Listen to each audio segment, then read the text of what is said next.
Hello guys, welcome to my channel. आज के video में हम देखेंगे some special type of square matrix. तो आज हम देखेंगे upper triangular matrix and strictly upper triangular matrix के बारे में। तो चलिए स्टार्ट करते हैं। तो अपर ट्रायंगुलर मैट्रिक्स क्या होता है, पहले डेफिनेशन देख लेते हैं। A square matrix A equals to Aij of order n is said to be upper triangular matrix. यहाँ पर UTM शॉर्ट फॉर्म है अपर ट्रायंगुलर मैट्रिक्स का। If Aij equals to 0 whenever i greater than j, यानी कि हमारे जो matrix है वहाँ पर हमारा i जहाँ पर ग्रेटर देन j होगा वहाँ पर हमारा जो एंट्री Aij होगा तो 0 होगा। तो एग्जाम्पल के मदद से देखते हैं ये क्या है, तो और भी क्लियर हो जाएगा। तो देखिए एग्जाम्पल है, देखिए यहाँ पर है एक एग्जाम्पल 1 2 3 0 5 4 0 0 0। तो देखिए यहाँ पर ये एंट्री क्या है, पहला एंट्री हमारे पास A11, second A12, third A13, ये हमारा क्या है A21, ये हमारा है A22 एंड ये हमारा है A23, ये है हमारा A31, ये हमारा है A32 एंड ये हमारा है A33। तो देखिए यहाँ पर हमारे पास i कहाँ पर ग्रेटर देन j है। तो देखिए एक तो यहाँ पर है A21, 2 हमारा i है एंड 1 हमारा j है। तो 2 ग्रेटर देन 1 तो i ग्रेटर देन j हो गया, तो यहाँ पर 0 है। और यहाँ पर और कोई भी एलिमेंट ऐसा नहीं होगा। और थर्ड रो में देखिए तो 3 1, यानी कि i हमारा 3 है, j हमारा 1 है, यानी कि i ग्रेटर देन j, तो यहाँ पर 0। एंड यहाँ पर क्या है A32, यानी कि I3 J2, यानी कि हमारे पास i ग्रेटर देन j, तो यहाँ पर 0 होगा। और जो इसके अलावा जो एंट्री है वो 0 नॉन ज़ीरो कुछ भी हो सकता है।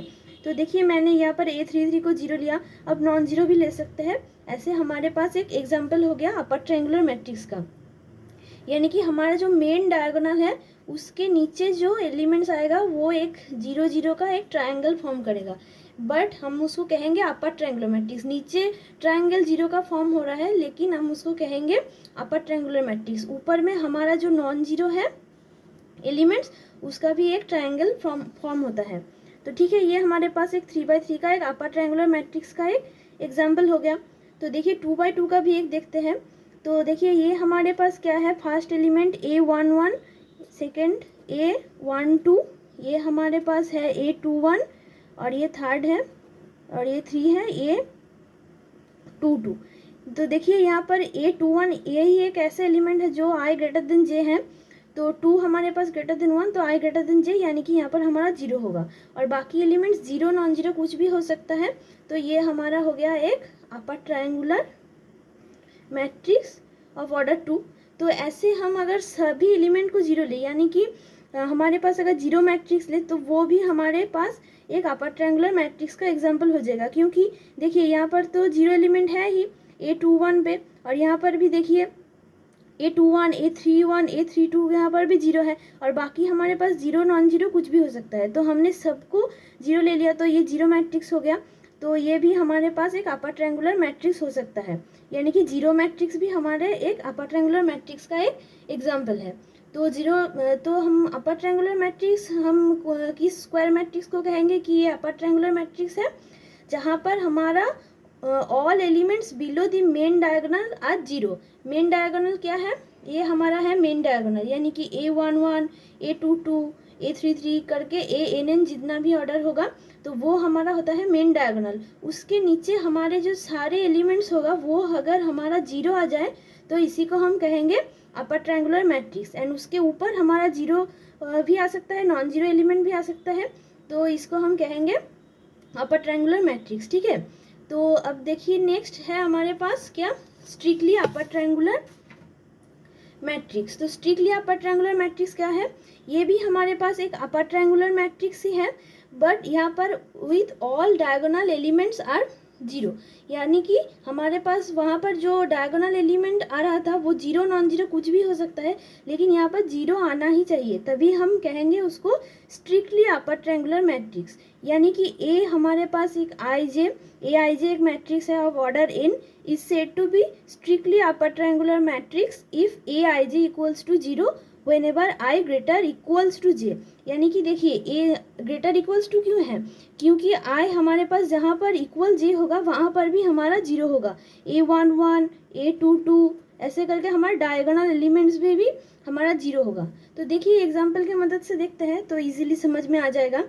तो फर्स्ट एग्जाम्पल देखिए 0 4 5 0 0 2 0 0 0।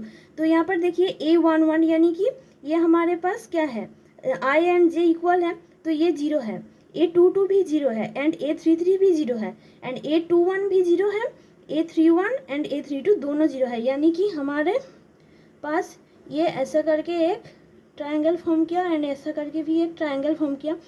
तो इसको हम कहेंगे स्ट्रिक्टली अपर ट्रायंगुलर मैट्रिक्स, क्योंकि हमारे पास ये डायगोनल एलिमेंट्स सब जीरो है। तो एक देखिए 2/2 का, ये 2/2 का भी देखिए डायगोनल एलिमेंट्स हमारा जीरो है एंड A2 1 यानी कि जहाँ पर हमारा आई ग्रेटर देन जे है वहाँ पर भी हमारा जीरो है, यानी कि ये भी एक हमारे पास स्ट्रिक्टली अपर ट्रायंगुलर मैट्रिक्स आ गया। तो सिमिलरली हम जीरो मैट्रिक्स को भी यहाँ पर भी हम कह सकते हैं कि ये भी हमारे पास एक स्ट्रिक्टली अपर ट्रायंगुलर मैट्रिक्स है, क्योंकि देखिए डायगोनल में तो जीरो है एंड जहाँ पर आई ग्रेटर देन जे है वहाँ पर भी जीरो है। तो ठीक है, तो डायगोनल है ना, जहाँ पर आई ग्रेटर देन जे है दोनों जगह जीरो है, तो जीरो मैट्रिक्स भी हमारा हो गया एक स्ट्रिक्टली अपर ट्रायंगुलर मैट्रिक्स का एग्जाम्पल। तो ठीक है, आई होप आपको समझ में आ गया होगा। तो कमेंट में आप मुझे कुछ एग्जाम्पल बता देना कि strictly upper triangular matrix and upper triangular matrix को लिख के। तो अगर आपको वीडियो अच्छा लगा हो तो वीडियो को लाइक एंड शेयर कर देना एंड ऐसे ही कुछ वीडियोस के लिए, ऐसे ही सारे वीडियोस के लिए आप चैनल को सब्सक्राइब कर लेना, ठीक है। तो आज यहीं पर रुकते हैं, नेक्स्ट दिन हम और भी कुछ जानेंगे मैट्रिक्स के बारे में। तो टिल देन मैथ करते रहिए। Thank you, bye bye.